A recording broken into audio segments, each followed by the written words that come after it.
बैठकर जोर जोर से रोने लगती है। वो चिल्लाती है, भाई कहाँ हो आप, मुझे जवाब दो। तभी उसके कानों में वही आवाज गूंजती है। वो पीछे घूमती है और देखती है ब्लैक बोर्ड अपने आप लिख रहा होता है, अर्जुन मिस्ड रोल नंबर 13। देखते ही रिया की सांसें रुक जाती हैं और वो समझ जाती है कुछ तो बहुत डरावना है यहाँ।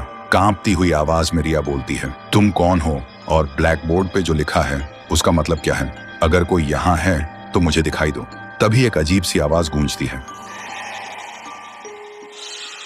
और एक परछाई दिखाई देती है। एक लड़का स्कूल यूनिफॉर्म में, उसकी आंखों में सिर्फ दर्द। वो कहता है, सब मुझे भूल गए। रिया पूछती है, तुम कौन हो और चाहते क्या हो? परछाई बोलती है, मैं हूँ अर्जुन, मिस्ड रोल नंबर 13। आज से 5 साल पहले की बात है। मैं बचपन से अनाथ था। मेरे मम्मी पापा मुझे अकेला छोड़कर चले गए थे।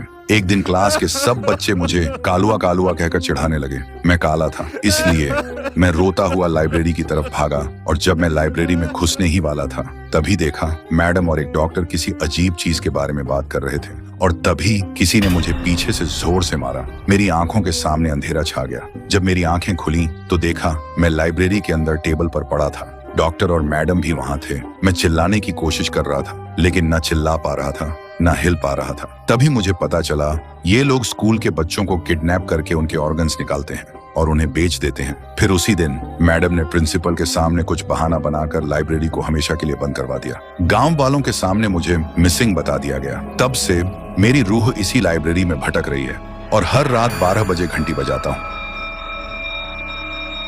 बस इस उम्मीद में कि कोई आए, मेरी कहानी सुने और मुझे इंसाफ दिलाए। रिया की आंखों में आंसू आ जाते हैं। वो बोलती है, मैं तुम्हारा दर्द समझ सकती हूँ, लेकिन मेरे भाई ने क्या किया था? उसे क्यों गायब कर दिया? वो कहाँ है? अर्जुन बोलता है, तुम्हारा भाई बिल्कुल ठीक है। उस दिन जब मैं उसके सामने आया वो डर के मारे बेहोश हो गया था। अब वो तुम्हें लाइब्रेरी के कोने में एक सीक्रेट डोर है, उसके पीछे मिल जाएगा और वहीं मैडम के राज की असली फाइल भी है।